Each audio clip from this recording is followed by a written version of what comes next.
Hi friends, this is Raj. So ఎవరైనా నా previous video చూసుంటే నా ఆగస్ట్లో నా ప్రాఫిట్ టార్గెట్ 2 lakhs అని చెప్పాను.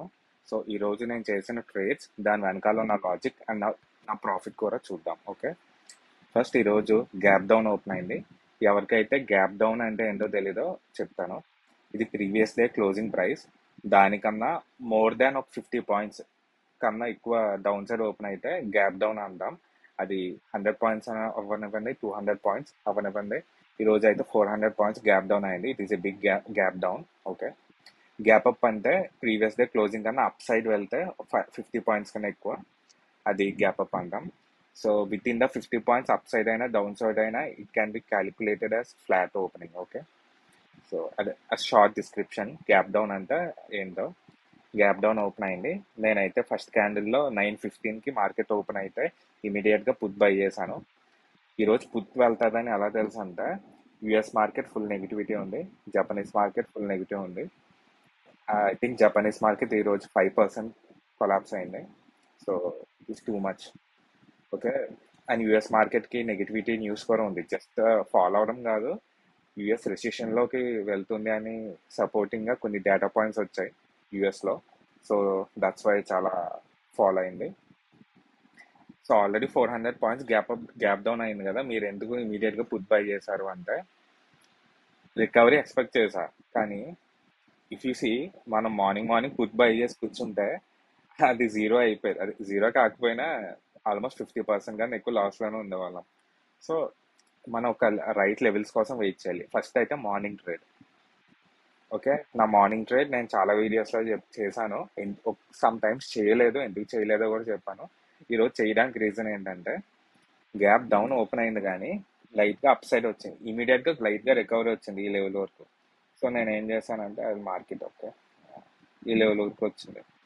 సో నేను ఏం చేశాను అంటే, చిన్న రిజెక్షన్ రావడం చూసి మార్నింగ్ ఫస్ట్ మినిట్ అనేది చాలా క్విక్గా మూవ్ అవుతాయి ప్రీమియమ్స్. సో ఇక్కడ నేను పుట్ తీసుకున్నాను. విత్ ఇన్ సెకండ్స్ నాకు 8,000 ప్రాఫిట్ వచ్చింది. సో ఫ్రైడేస్ చెప్పలేం కదా, ఈరోజు బాగానే ఉంది. సమ్ టైమ్స్ మూమెంట్ చాలా తక్కువ ఉంటుంది, in up and downs Rao. So మనం పాయింట్స్ క్యాచ్ చేయడం కష్టం. మార్నింగే క్యాచ్ చేసాం అనుకోండి, నెక్స్ట్ వెయిట్ చేయొచ్చు ఈవినింగ్ వరకు. స్క్రీన్ ముందు లేకపోయినా అట్లీస్ట్ మన మొబైల్లో సమ్ టైమ్స్ చెక్ చేసుకున్న రైట్ లెవెల్కి వచ్చాక ట్రేడ్ చేయొచ్చు, లేకపోతే లేదు లైట్ తీసుకోవచ్చు. ఓకే, సో నేను మార్నింగ్ ప్రాఫిట్ క్యాచ్ అయినాక చూస్తాను. ఇప్పుడు ఇక్కడ పుట్ తీసుకున్నాను 8,000. నెక్స్ట్ క్యాండిల్లో మళ్ళీ కాల్ తీసుకున్నాను. నెక్స్ట్ క్యాండిల్ కంప్లీట్ అయిపోయి ఫస్ట్ క్యాండిల్ బ్రేక్ చేసి చూసారు ఇది. సో ఇక్కడ కాల్ తీసుకున్నా, ఈ 2 క్యాండిల్స్ క్యాచ్ చేశాను. ఒక ఇది కంబైన్గా 15,000 ప్రాఫిట్కి వెళ్ళింది. ఇక ప్రాఫిట్ పక్కన పెడితే ట్రేడ్ లాజిక్ ఏంటంటే,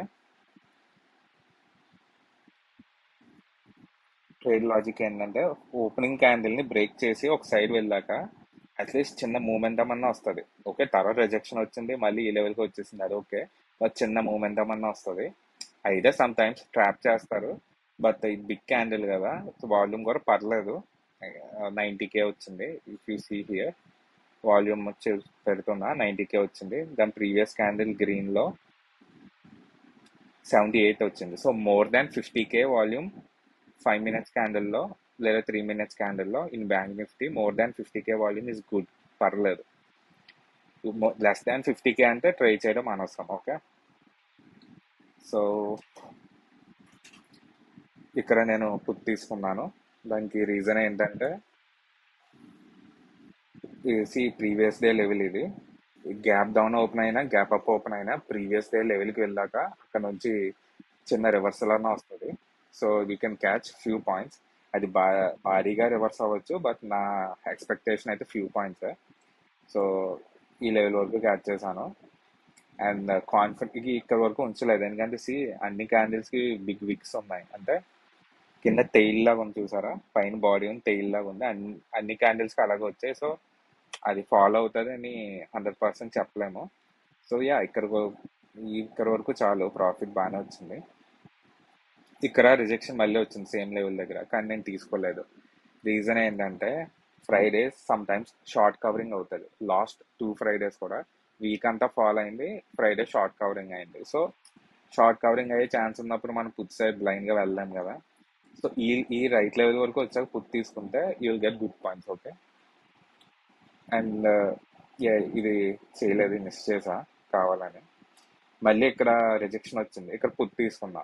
ఎందుకు ఇక్కడ తీసుకోలేదు, ఎందుకు ఇక్కడ తీసుకున్నా అంటే ఇక్కడ పై వరకు వెళ్ళి రిజెక్షన్ వచ్చి కిందకి వచ్చింది. కానీ బయ్యర్సే విన్ అయ్యారు. ఎలా చెప్తున్నా, క్యాండిల్ గ్రీన్ లోనే ఉంది.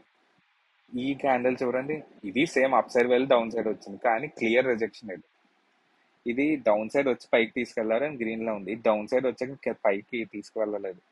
చూసారు, కింద ఏం లేదు, టైల్ జస్ట్ పైన ఉంది అండ్ రెడ్ కలర్. సో సెల్లర్సే విన్ అయ్యారు. సో చిన్న రిస్క్ తో తీసుకున్నాను. సమ్వేర్ హియర్ క్లోజ్ చేసేసి ఎర్లీగా ఈ లెవెల్ దగ్గర ట్రైలింగ్ స్టాప్ లాస్ హిట్ అయింది. కానీ చిన్న పుల్ బ్యాక్ వచ్చింది కదా. సో నేను ఏం చేస్తా అంటే స్టాప్ లాస్ ట్రైల్ చేసుకుంటా. ఇక్కడ ఉన్న స్టాప్ లాస్ ఇక్కడికి ప్రీమియం చార్ట్ లో చెప్పిన ఫర్ ఎగ్జాంపుల్ చూపిస్తా అంటే ఇక్కడికి నెక్స్ట్ ఇక్కడికి అలా. సో ఇలా పుల్ బ్యాక్ లో రిజెక్షన్ స్టాప్ లాస్ హిట్ అయింది. సో నా ప్రాఫిట్ 40,000 క్రాస్ అయింది. అండ్ వేరే అకౌంట్ లో కూడా ఆల్మోస్ట్ 6,000 వచ్చింది. ఐ థింక్ కంబైన్ గా అరౌండ్ 49,000 సంథింగ్ వచ్చింది. సో నాకు రిస్క్ తీసుకోవాలనిపించలేదు, ఫ్రైడే కదా ఎందుకు అని స్టాప్ చేసా.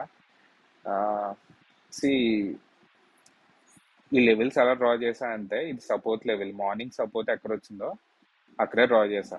మీరు అబ్జర్వ్ చేస్తే ఆల్మోస్ట్ అక్కడికే వచ్చి క్లోజ్ అయింది. ఇన్ కేసు ఇక్కడ వరకు ఫాలో ఉంటే మళ్ళీ కాల్ తీసుకోవచ్చు ఈజీగా, ఎందుకంటే మార్నింగ్ సపోర్ట్ దొరికింది కదా, అట్లీస్ట్ చిన్న సపోర్ట్ వస్తుంది. ఓకే, అండ్ ఇక్కడ కాల్ బై చేసా. యా, ట్రెండ్ లైన్ డ్రా చేశాను. ఇక్కడ వరకు సపోర్ట్ తీసుకుంది, పర్లేదు. ఇది చూడండి, కట్ కి ట్రెండ్ లైన్ కి 2 రిజెక్షన్స్ వచ్చాయి డౌన్ సైడ్, వెంటనే బిగ్ రెడ్ క్యాండిల్స్ వచ్చాయి. సో మనం డ్రా చేసుకునే లెవెల్స్ కి ట్రెండ్ లైన్స్ కి చాలా ఇంపార్టెన్స్ ఉంటుంది. అంటే మనం ఓన్లీ ఇండికేటర్స్ అనుకుంటాం. ఇండికేటర్ అనేది ఓకే, దే ఆర్ యూస్ఫుల్, నేను యూజ్ చేస్తా. కాకపోతే అవన్నీ పెడితే మీకు చార్ట్ క్లమ్జీగా అవుతుందని మీకు చూపించట్లేదు. బట్ లెవెల్స్ చూసారు, ఓన్లీ లెవెల్స్ పెట్టుకుని ట్రేడ్ చేసిన 40K కాదు, సమ్ పీపుల్ అయితే చాలా ల్యాక్స్ ఎర్న్ చేస్తారు, సమ్ పీపుల్ లాస్ అవుతారు. అదంతా మన సైకాలజీ మీద డిపెండ్ ఉంది. నేను ప్రాఫిట్ గురించి మాట్లాడట్లేదు. మనం క్యాచ్ చేసే పాయింట్స్, ఇప్పుడు 50Kతో ట్రేడ్ చేసి 100 పాయింట్స్ క్యాచ్ చేయడం చాలా గ్రేట్. ఒక 5 lakhsతో ట్రేడ్ చేసి 20 పాయింట్స్ క్యాచ్ చేసినా సేమ్ అమౌంట్ ఎర్న్ చేస్తాం. సో నేను క్యాపిటల్ గురించి, ప్రాఫిట్స్ గురించి పక్కన పెట్టండి, పాయింట్స్ చాలా బాగా క్యాచ్ చేసుకోవచ్చు ఇలా లెవెల్స్ డ్రా చేసుకోండి. ఓకే, అండ్ మధ్యలో వాల్యూమ్ ఏం లేదు, చాలా తక్కువ వాల్యూమ్ ఉంది. సో మళ్ళీ ఆఫ్టర్నూన్ వచ్చింది లైట్గా వాల్యూమ్, మధ్యలో వాల్యూమ్ ఏం లేదు. So I stayed light, profits కూడా బాగా వచ్చాయి. సో యా, నా profit 43,000 and almost 6,000. Okay, so yeah, in case ఎవరికైనా కొత్త వాళ్ళు ఉంటే please subscribe to my channel. Okay, so ఈ సిరీస్ అనేది నేను కంటిన్యూ చేస్తూ ఉంటా. మేబీ ఇది సక్సెస్ అయితే, నాకు బాగా ఫాలోవర్స్ వచ్చారనుకుంటే నెక్స్ట్ మంత్ కూడా కంటిన్యూ చేస్తా. బికాజ్ నేను చేసేది జస్ట్ ప్రాఫిట్స్ షో చేద్దామని కాదు. అలా వీడియో చేయడం వల్ల నాకు చిన్న మోటివేషన్గా ఉంటుంది, like I need to get to that mark అని. అండ్ చూసే వాళ్ళకి కూడా ఓకే, ఈచ్ డే కొంచెం కొంచెం ప్రాఫిట్ బిల్డ్ చేసుకుంటూ ఒక గుడ్ ప్రాఫిట్ మంత్ ఎండ్కి అదొక శాలరీలా ఎలా తీసుకోవచ్చు అనేది తెలుస్తుంది అని చెప్పి నేను ఇలా వీడియోస్ చేస్తున్నాను. It is just a small idea, I don't know how much it will be successful, but if you like this video please like and subscribe to this channel. Okay, thank you, have a great day.